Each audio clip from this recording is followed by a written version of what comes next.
Coucou, c'est Lorraine. Je viens te présenter aujourd'hui un magnifique oracle, un oracle sur lequel j'ai craqué.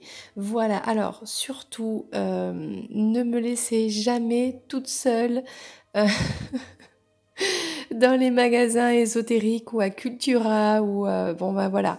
Maintenant les rayons ésotériques spirituels ont explosé, donc c'est génial, c'est bon signe, ça veut dire que les gens s'éveillent en masse, donc ça c'est cool. Mais bon voilà, moi si on me laisse, ben voilà, j'achète des oracles et c'est ma nouvelle passion. Alors ça fait pas très longtemps, hein, ça fait à peine quelques mois, mais voilà, j'adore, ça amène tellement de positif dans les pensées, dans les visualisations, dans le fait de s'introspecter et de vouloir avancer, voilà. Et en plus, il y a tellement de talent, tellement de créativité dans toutes ces cartes, dans toutes ces illustrations. C'est comme lire des livres, c'est nourrir un petit peu son âme. Alors lire des livres, c'est toujours important, hein, bien sûr, mais de ce positivisme en fait qui existe à travers les oracles. Voilà. Donc celui-ci, il est formidable. Il s'appelle l'oracle du règne animal. Alors, à première abord, à première vue, moi je suis pas une... J'adore les animaux, hein, bien sûr. Mais dans les cartes, voilà, je n'étais pas une fan, parce qu'il y en a plein d'oracles sur le thème du monde animal. Mais j'étais pas spécialement, comment dire, appelée par rapport à ça. Et je sais pas pourquoi celui-ci... alors, je dois avoir un truc avec les oiseaux. Je sais pas pourquoi. Parce que j'aime beaucoup les oiseaux. C'est très étrange. Il y a l'oracle des envolées sauvages que j'aime beaucoup sur le thème des oiseaux. Il y a le Bluebird, le normand là, dont j'ai fait la vidéo que je t'invite à aller voir, hein, tous ces oracles. Donc voilà, le thème des oiseaux me parle beaucoup. Et alors celui-ci, les couleurs, le design, donc il est mat, le format, donc il est assez épais, m'a beaucoup plu et les couleurs des cartes et la texture des cartes. Alors, je vais te lire de quoi parle cet oracle. Puiser dans les énergies de différents animaux est un merveilleux moyen, tout en douceur, de retrouver une certaine harmonie avec la nature, de rallumer la flamme de la compassion et de raviver notre curiosité et notre intuition. Voilà, donc je te présente cet oracle magnifique, vraiment il est magnifique. Donc déjà pour commencer, tu as un petit livret. Bon, j'ai pris des cartes avec. Un livret assez épais, comme tu peux le constater. Ok. Regarde, ça c'est le dos des cartes. J'adore ce genre de dessin. Je ne sais pas pourquoi. Les couleurs. Voilà. Donc on a chaque carte qui est expliquée une par une. Bien expliquée, hein, comme tu peux voir. En début, donc on parle un petit peu des auteurs, la naissance des cartes, voilà, les illustrations. On parle de l'animal, donc en fait c'est en rapport avec l'animal totem. Donc on t'explique un petit peu qu'est-ce que c'est que cet animal, les messages, les esprits du règne animal. L'animal de l'ombre, donc c'est le côté un petit peu travail sur soi. Alors, il y a un rapport avec les éléments, pardon. Alors, la terre, l'eau. Donc, sur chaque carte, tu trouveras ce symbole. Donc, voilà, la terre, l'eau, le feu, l'air et l'esprit. Avec l'explication de chaque élément.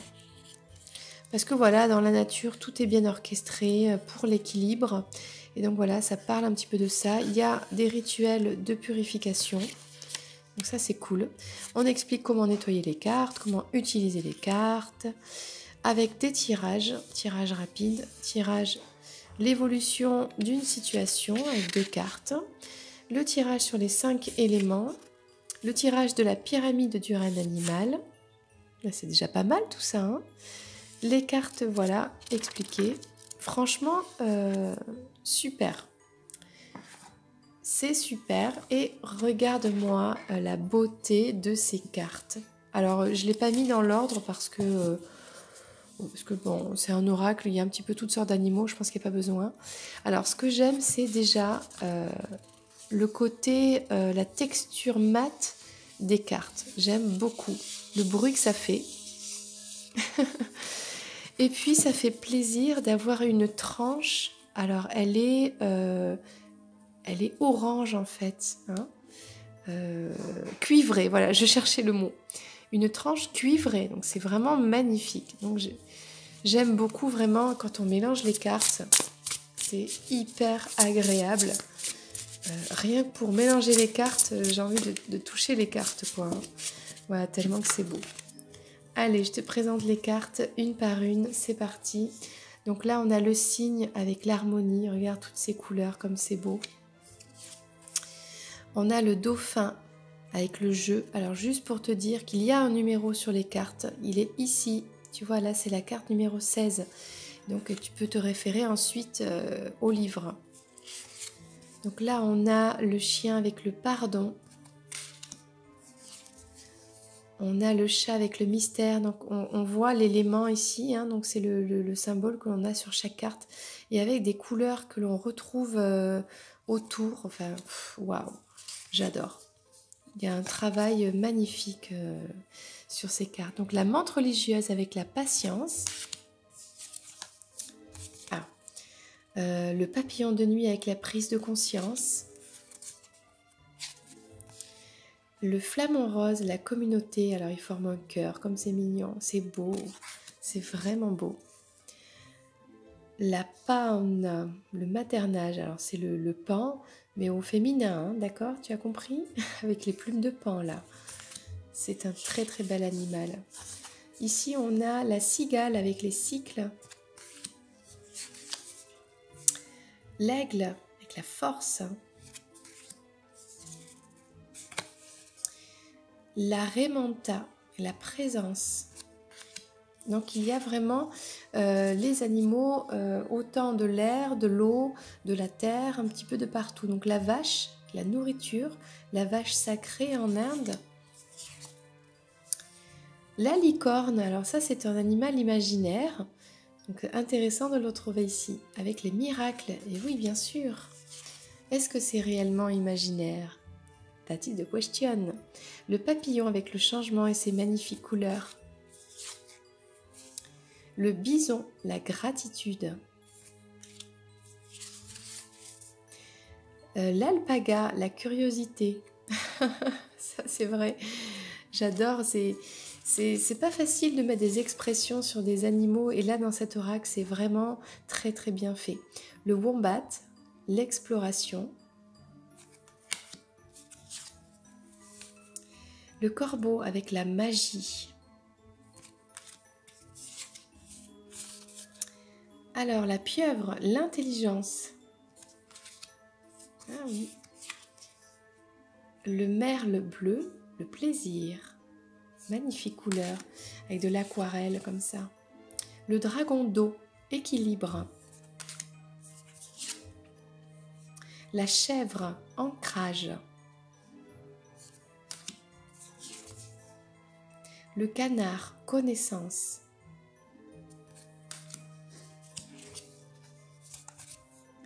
L'araignée, tisserande de rêve. L'étoile de mer, la sensibilité. Le renard, la solitude.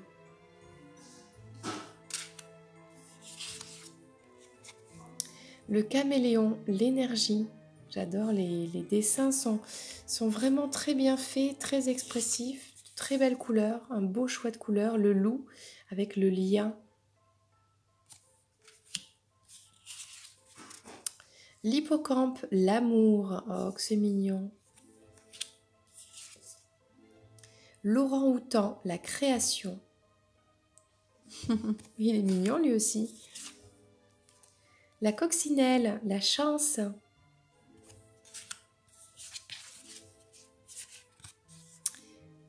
Alors, je ne connais pas cet oiseau. Le kookaburra.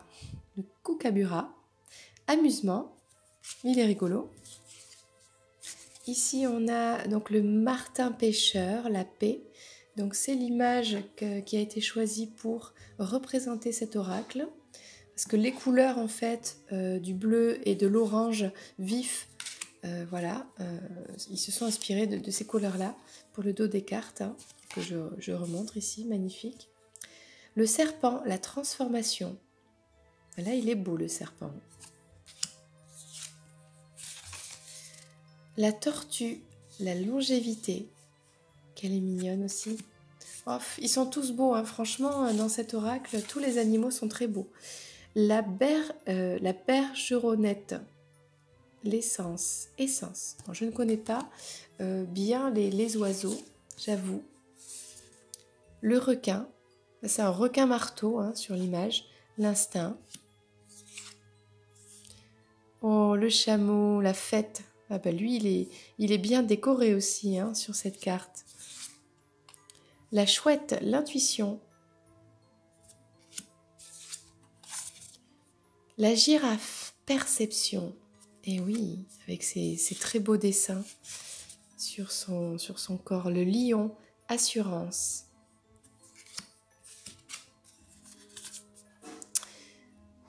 Pique, occasion. Là, on a la libellule, l'imagination. Qu'elle est belle, avec de belles couleurs. Bleu turquoise. Le cardinal rouge, la passion.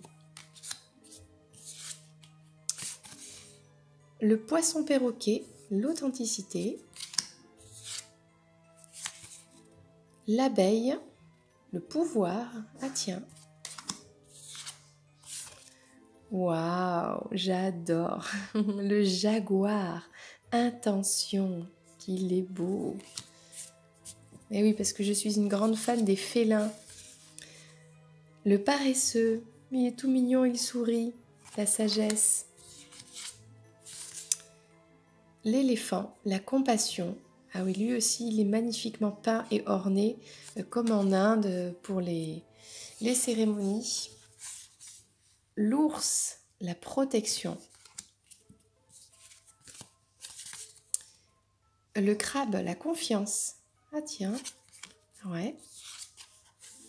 La méduse, le flux.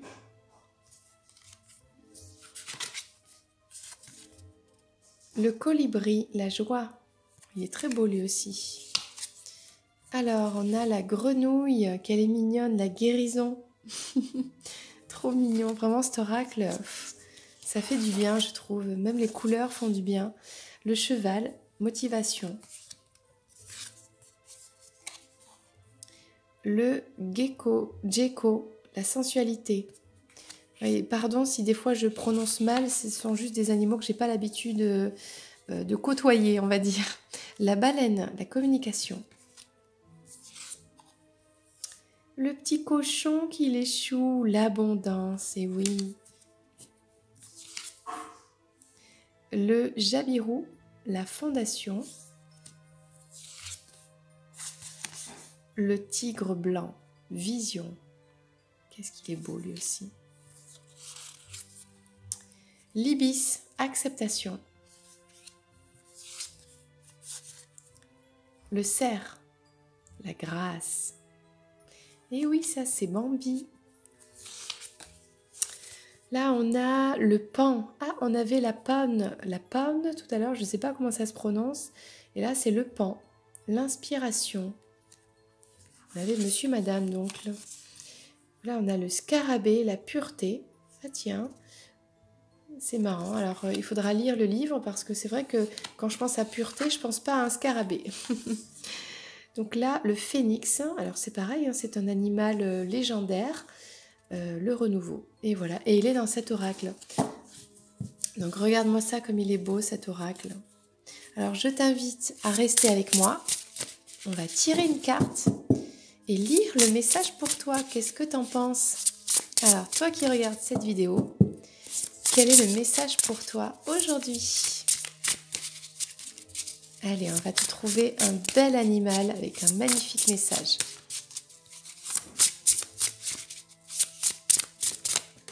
Eh bien, tu en auras peut-être deux. Alors, pardon, ça fait bouger la caméra. Ah bah tiens, on parlait de pureté. Donc, il y en a deux qui ont sauté. il y a la pureté et le Djeko, la sensualité. Il y a peut-être un rapport entre les deux.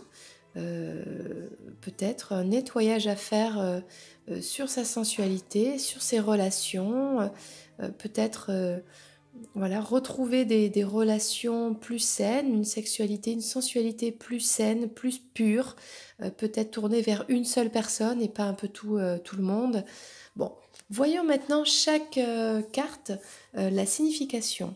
Alors, il faut lire le numéro pour le scarabée, c'est la numéro, est-ce que tu vois?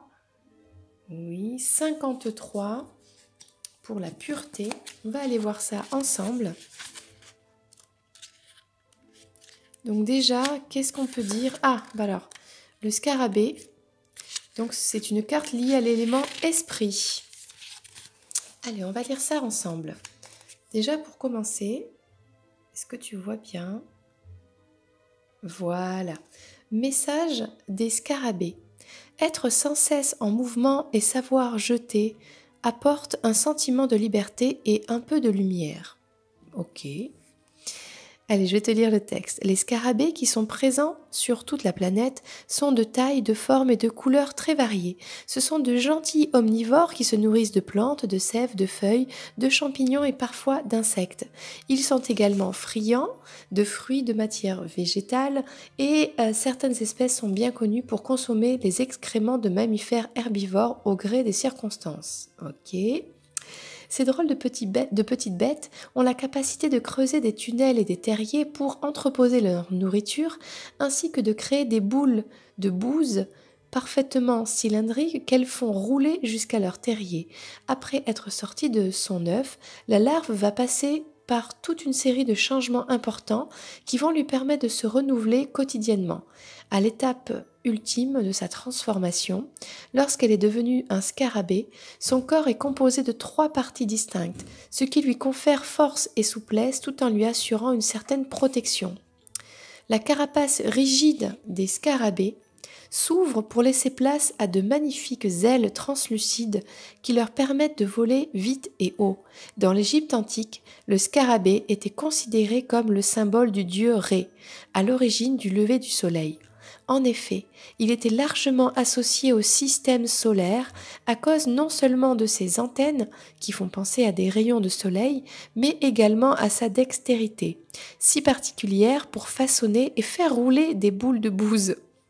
Les scarabées nous apprennent que le plus important dans la vie n'est pas ce qu'il nous est donné de travailler en tant que tel, mais la manière dont on choisit d'utiliser ces outils à notre avantage. Ce sont de parfaits exemples qui nous rappellent que pour garder un cœur pur, nous devons penser à nous débarrasser sans cesse de tout ce qui ne nous sert plus. Il faut déblayer, nettoyer et continuer d'avancer. Waouh, quel beau message! Waouh, je suis étonnée, vraiment. C'était un beau message. Allez, maintenant le Djeko. Donc ça, c'est la carte numéro... Est-ce que tu vois bien? Allez, petite caméra. 33! C'est un chiffre un peu christique. Allez, on va aller voir ça. Pour toi qui as tiré ces 2 cartes aujourd'hui. Donc, la citation du Djeko. Message des Djeko. Les sacrifices de l'ego nous ramènent à notre état le plus pur. Les Djeko sont parmi les lézards les plus colorés de la planète et possèdent une perception des couleurs 350 fois plus importante que celle des humains. Ils vivent dans des pays chauds, car ce sont des animaux nocturnes qui dépendent de la température extérieure pour conserver leur propre chaleur interne. Les Djeko possèdent une capacité de pouvoir sacrifier leur propre queue pour faire diversion face à un prédateur qui les poursuit, ce qui leur donne la possibilité de lui échapper et donc de survivre. Ils sont par la suite capables de régénérer leur queue et d'avoir de nouveau un corps complet. Les Djeko sont le symbole de l'intrépidité, de la passion audacieuse et de la sensualité, ce qui nous aide à raviver notre feu intérieur et à privilégier le plaisir, le lien aux autres et le fait de prendre soin de soi. En Australie, on entend souvent les cris et les sons si particuliers des geckos lorsqu'ils communiquent entre eux. Nous pouvons apprendre du gecko que pour attirer la bonne personne ou suivre le bon chemin afin de combler nos désirs, nous devons décider de montrer toute notre palette de couleurs et signer nos propres chansons d'amour. Bien que les geckos aient beaucoup de prédateurs naturels, ils ont développé de nombreuses qualités afin d'éviter d'être repérés et de pouvoir échapper aux menaces. En effet, ils se servent de leurs pattes qui peuvent adhérer à presque tous les types de surfaces pour grimper verticalement et ils utilisent leur capacité auditive et visuelle très développée pour détecter la présence de prédateurs et leur échapper rapidement, même en l'absence d'éclairage. Les geckos sont les messagers par excellence qui nous apprennent à être épanouis et à rester positifs dans l'adversité. Lorsque l'on observe des geckos, on les entend ou on les voit souvent tomber de leur perchoir tout en haut d'une fenêtre ou d'un mur, souvent à cause de leur passion fougueuse envers un amoureux ou une amoureuse. Ils nous apprennent à faire abstraction de la réalité et du sens du danger pour nous appuyer sur notre côté sensuel, là où il nous est souvent demandé d'abandonner notre mental et de suivre notre cœur afin d'exprimer nos désirs. Avoir confiance en notre capacité innée à survivre, même lorsque les choses semblent, d'un point de vue concret, faire obstacle, est la clé pour pouvoir faire l'expérience de la liberté et de notre propre nature sensuelle. Voilà, j'espère que tu as compris ces messages, qu'ils t'ont plu. J'espère que toi aussi tu aimes cet oracle. N'hésite pas à commenter, à liker, à partager, à t'abonner à la chaîne si ce n'est pas encore fait. Voilà, c'était Lorraine. Je t'embrasse, à très vite.